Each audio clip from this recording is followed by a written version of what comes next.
Nous sommes soldats, combattants pour Christ. Pour Christ, au nom de Jésus, nous conquérons. Nous sommes vaillants, Vaillants, c'est de la parole. La parole au nom de Jésus, nous conquérons.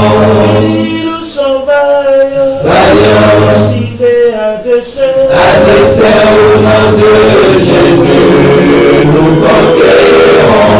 Nous sommes vaillants, Vaillants, cités à dessein. à dessein au nom de Jésus, nous conquérons. Quels qu'ils soient les effets, Nous conquérons au nom de Jésus, nous conquérons. quels qu'ils soient les menaces, Nous conquérons au nom de Jésus, nous conquérons. quels qu'ils soient les mensonges, Nous conquérons au nom de Jésus, nous conquérons. quels qu'ils soient les nécessités,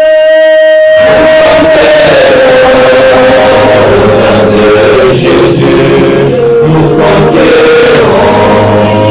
nous sommes vaillants, Vaillants, cités à dessein. à dessein au nom de Jésus, nous conquérons.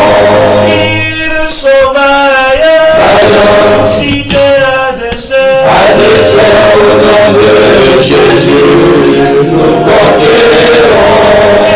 Nous sommes vaillants, Vaillants, c'est de la la parole. parole au nom de Jésus, nous conquérons. Nous sommes vaillants, Vaillants, cités à dessein. à dessein au nom de Jésus, nous conquérons.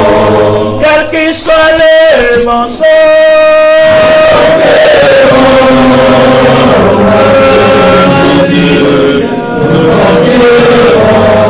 quels qu'ils soient les menaces,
Le Coran nie la Sainte Trinité biblique et divine, et la divinité de notre Seigneur Jésus-Christ, et appelle les Juifs et les chrétiens, associateurs, polythéistes.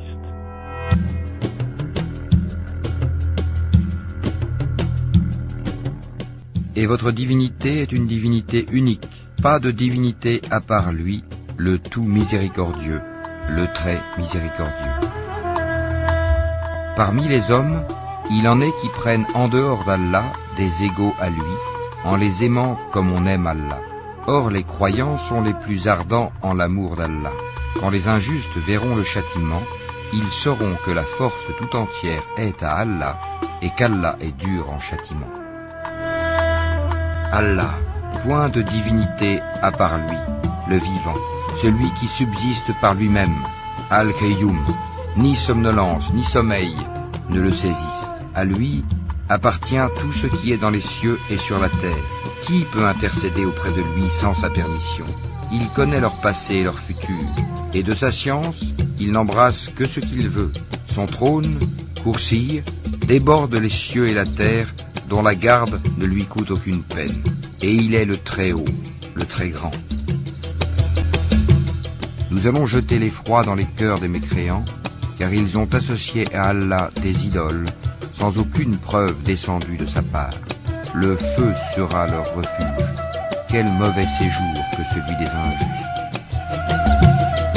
Certes, Allah ne pardonne pas qu'on lui donne quelque associé. À part cela, il pardonne à qui il veut.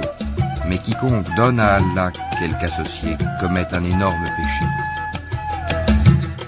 Certes, Allah ne pardonne pas qu'on lui donne des associés. À part cela, il pardonne à qui il veut. Quiconque donne des associés à Allah s'égare très loin dans l'égarement. Ce ne sont que des femelles qu'ils invoquent en dehors de lui, et ce n'est qu'un diable rebelle qu'ils invoquent.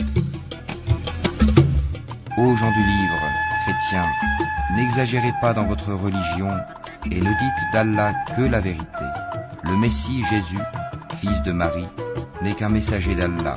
Sa parole qu'il envoya à Marie est un souffle de vie venant de lui. Croyez donc en Allah et en ses messagers, et ne dites pas 3, cessez, ce sera meilleur pour vous. Allah n'est qu'un Dieu unique. Il est trop glorieux pour avoir un enfant. C'est à lui qu'appartient tout ce qui est dans les cieux et sur la terre, et Allah suffit comme protecteur. Et ils ont désigné des associés à Allah, les djinns, alors que c'est lui qui les a créés, et ils lui ont inventé dans leur ignorance des fils et des filles, gloire à lui. Il transcende tout ce qu'il lui attribue. Créateur des cieux et de la terre, comment aurait-il un enfant quand il n'a pas de compagne? C'est lui qui a tout créé, et il est omniscient. Voilà Allah, votre Seigneur, il n'y a de divinité que lui, créateur de tout. Adorez-le donc, c'est lui qui a charge de tout.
Le Coran et l'Islam sont donc opposés à la révélation du seul vrai Dieu éternel, révélé en 3 personnes distinctes, c'est-à-dire Père, Fils et Saint-Esprit.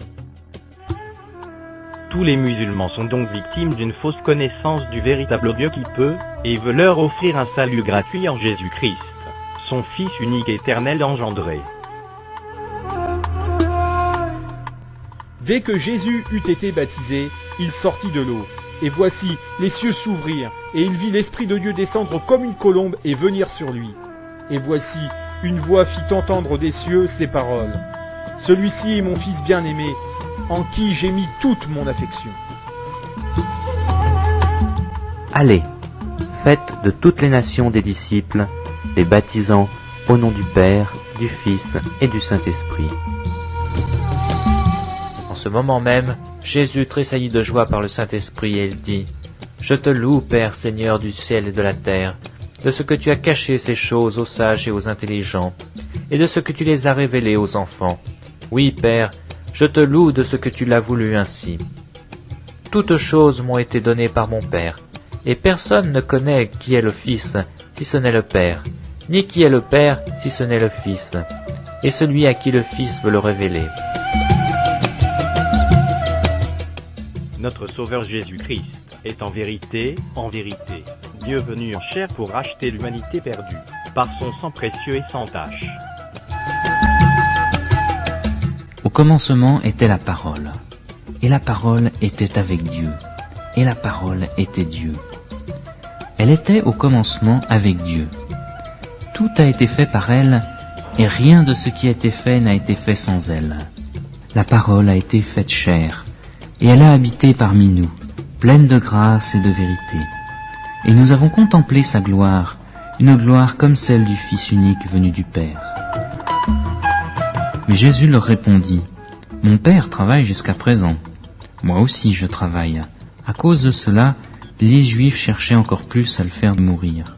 Non seulement parce qu'il violait le sabbat, mais parce qu'il disait que Dieu était son propre Père, se faisant ainsi lui-même égal de Dieu. Jésus leur répondit donc, « En vérité, je vous le dis, le Fils ne peut rien faire par lui-même, mais seulement ce qu'il voit faire au Père. Et tout ce que le Père fait, le Fils aussi le fait également. Moi et le Père, nous sommes un. » Les Juifs ramassèrent de nouveau des pierres pour le lapider. Jésus reprit et leur dit, « Je vous ai fait voir beaucoup d'œuvres bonnes, venant du Père. Pour laquelle de ces œuvres me lapidez-vous » Les Juifs lui répondirent, « Ce n'est pas pour une œuvre bonne que nous te lapidons, mais pour un blasphème, et parce que toi, qui es un homme, tu te fais Dieu. » Et les patriarches, et de qui est issu selon la chair le Christ, qui est au-dessus de toutes choses, Dieu béni éternellement. Prenez garde que personne ne fasse de vous sa proie par la philosophie et par une vaine tromperie, s'appuyant sur la tradition des hommes, sur les rudiments du monde, et non sur Christ. Car en lui habite corporellement toute la plénitude de la divinité. Et sans contredit, le mystère de la piété est grand. Dieu a été manifesté en chair, justifié par l'Esprit, vu des anges, prêché aux gentils, cru dans le monde, élevé dans la gloire. Puis il dit à Thomas, « Avance ici ton doigt, regarde mes mains, avance aussi ta main et mets-la dans mon côté, et ne sois pas incrédule, mais crois. » Thomas lui répondit, « Mon Seigneur et mon Dieu. »